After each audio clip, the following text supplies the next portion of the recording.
a tough position to be. They might be rolling into an ambush. Mail! It's about to go down. Show me your hands! Show me your hands! Put that down! I can hear what sounds like a lawnmower running. See if we can get eyes on this guy.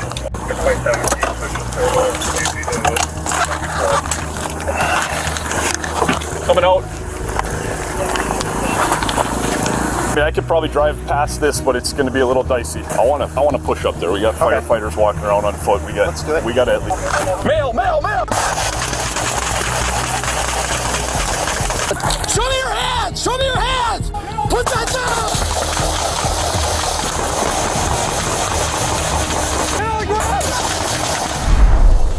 Hey, what's going on, guys? Welcome back to another Reacts. This time from police activity.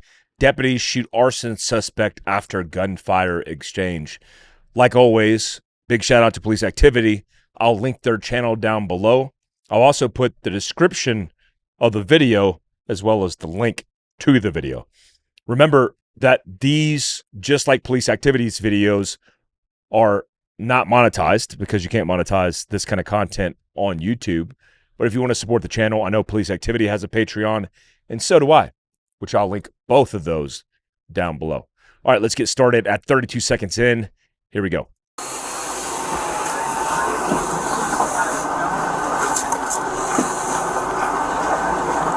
Looks like he has a Glock with a red dot.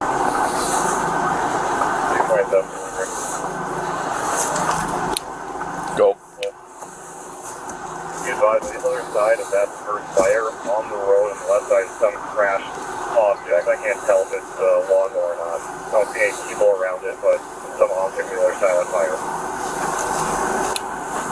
10-4. I can hear what sounds like a lawnmower running. I heard he said something about 12 gauge. Right there, if you see at 108 frozen, his left hand, his left thumb is trembling. Just rolling out where do you want me? I got front. Keep the 360. Why don't Take a look at his right hand here hovering, and I just want you to watch his hand. you get your drone up, see if we can get eyes on this guy.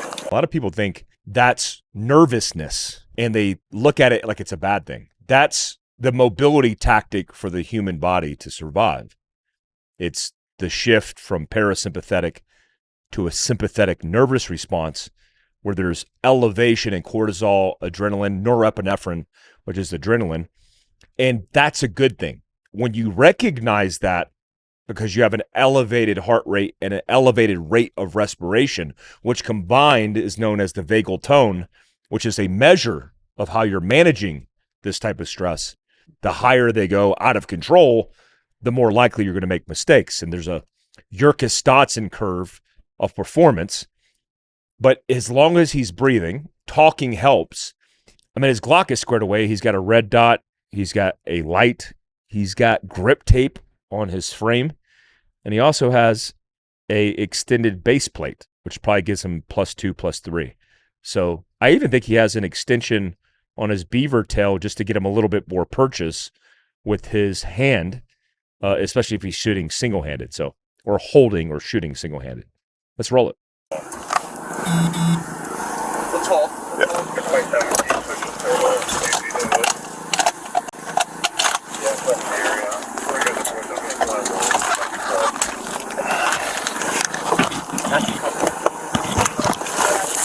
Coming out.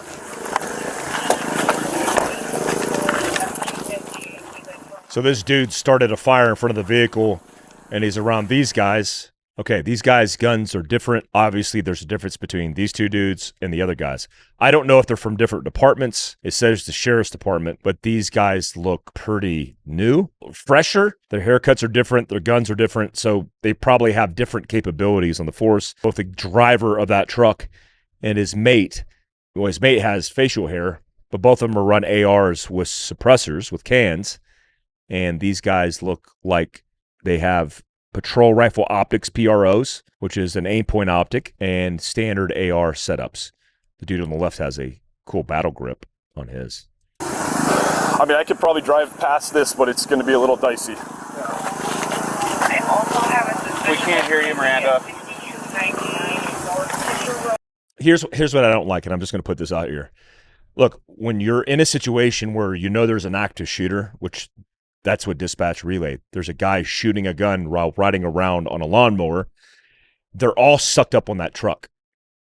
If that dude's got an AR, if he's got an AK, if he's got a weapon system capable of doing some damage, it's not hard to see how big that target is. When I tell people about vehicle defense, if you're a person, well, you're a small target, depending on how far away you are. But as soon as you run behind a big vehicle, well, then you just gave the shooter a fire for effect target, a massive target that they can mag dump on, and they don't have to know exactly where you are, which means it's going to increase the probability of you becoming a casualty.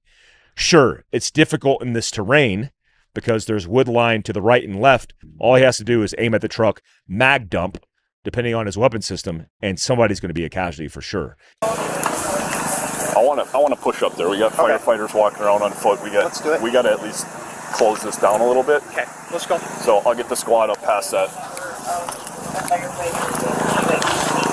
I think that was a good call. Like, they need to set containment. They need to get closer. I just don't like that they're all sucked up on the vehicle.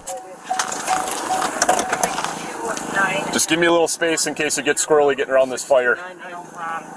Male running at 6299 North District Road. 6299. Let's just get this done. Another squad needs to cross.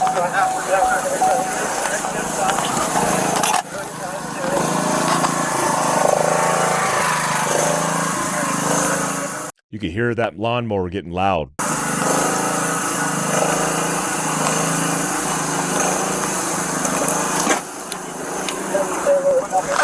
Male! It's about to go down.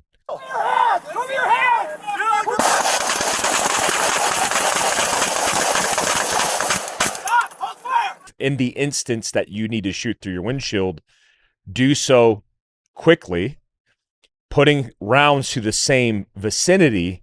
Now, the problem with that is if you train at all, and somebody mentioned in the comments, somebody actually said at 5 yards in training, he saw an 8-inch deviation from shooting from inside the vehicle out.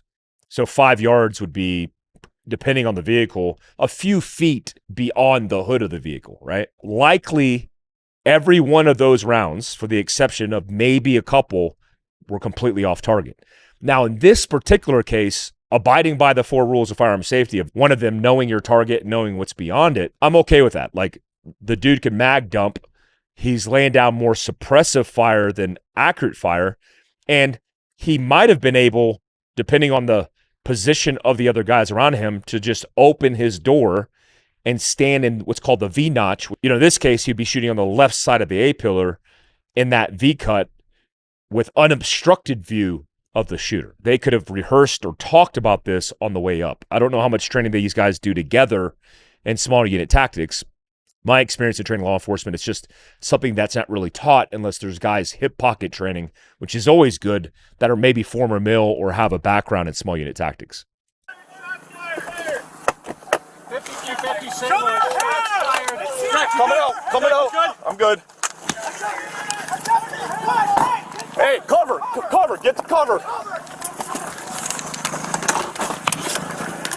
Everybody get behind the vehicle! Self checks, buddy checks. I got cover! I'm covering too. You guys check yourself and then swap with us.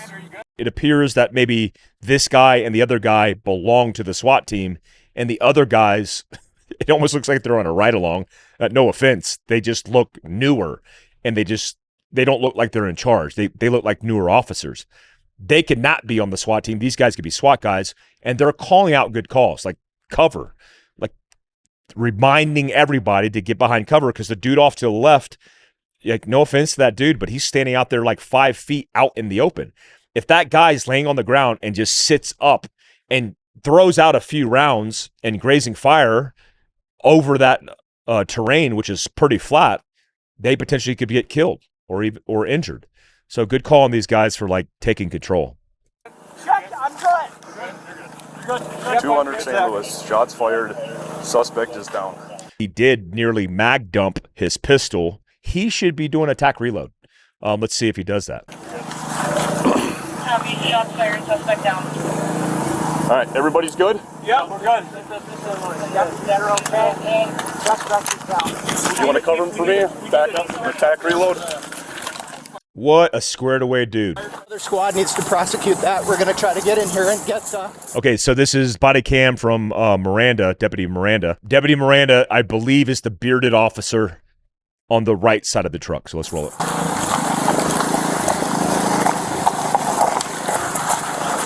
5350 St. Louis. We're moving up to the houses. Show me your hands! Show me your hands! I was just about to say a tough position to be. They might be rolling into an ambush. Put that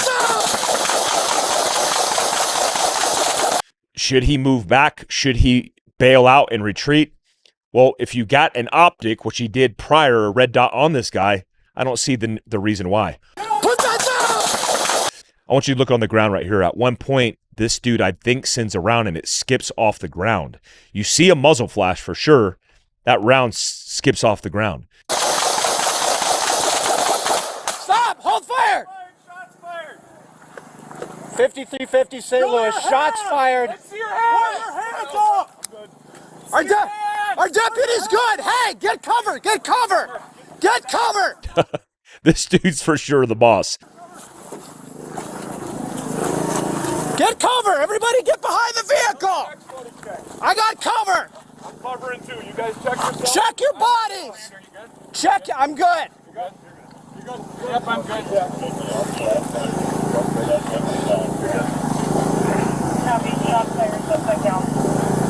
All right, everybody's good? Yep. 5350 St. Louis. Deputies are okay.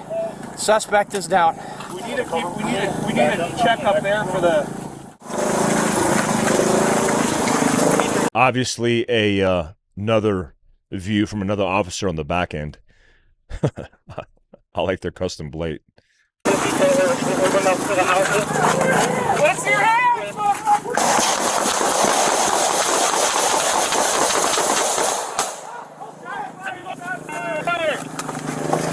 Shots fired. Jack, you good? Jack, you good? Shots fired. Hey, cover! Cover! Get the cover!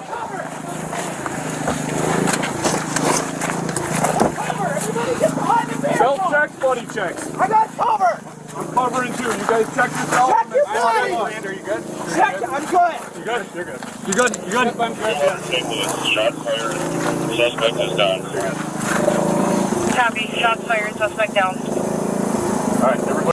Just to be aware, 542, these two officers right here standing, that is a very specific training tactic that I hope they trained. There have been cases of guys standing up in front of a dude who's potentially shooting, and some of the SOPs that I've seen is like that guy who's kneeling, and then the guy who's standing over him, that guy kneeling will not get up until the other dude either assists him up or this guy lets him know that he's going to get up, and he'll put his hand on him, and there'll be some kind of non-verbal communication to get that done, because that's a very dangerous position to be in. Obviously, if they get in a gunfight, they're both shooting, and this dude stands up, he's going to stand up right in his line of fire where this guy's focus obviously should be downrange. Good? Yep, we're good. Deputies are okay. Suspect is down. We need a check up there for the. Show your hands! Show your hands! Get on the ground!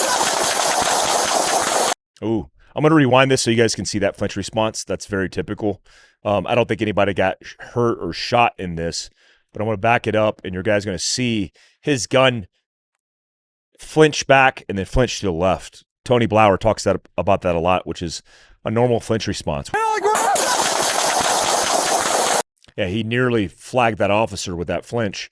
Show your hands! Show your hands! Get on the ground! But quickly adapts, and that's the key. Gets the gun back in the fight and starts dumping this dude. Stop! Hold fire! Shots fired. 5350 Show me your hands! Let's see your hands. Put your hands up! See your hands. Put your hands up! Hey, get cover! Get cover! Get cover! Cover. Get cover! Everybody get behind the vehicle! Self-checks, buddy checks. I got cover! I'm covering too. You guys guys check yourself. I'm good. They're doing their own MWE, men's weapon and equipment, just a status check. Are you good? Have you been anybody hurt? Copy. Shots fired. Suspect down. All right, everybody's good? Yeah, we're good. Good stuff. Suspect is down. We need a cover for me. Back up. I'm going to nitpick that right here because I don't know what the purpose of that was. So he said, is everybody good? And this is one of those rangeisms to me. This constant desire or need to drop the magazine that's properly seated in your gun and look at the follower or the round on top of the follower. Like, there's no reason to do that. I've had guys on my flat range, they'll shoot 2 rounds, they'll bring it back and drop the magazine, look at their mag and put it back in. And I'm like, did you notice that you just did that? Yeah, I do that all the time. For what? Well, I want to know how many rounds I got in the gun. Well, you just shot, how many rounds did you shoot? 2 rounds. Okay. What other explanation do you need? Do you need to take the risk of pulling a magazine out in the middle of a gunfight, hypothetically, and assess how many rounds you shot when you know you shot 2 and break that compatibility that we know works because you just shot the gun and put the magazine back in? Is it necessary? I don't think so. And I think it's just something that happens when you're nervous or when you train and do that same thing again and again. Maybe you're just looking for something to do.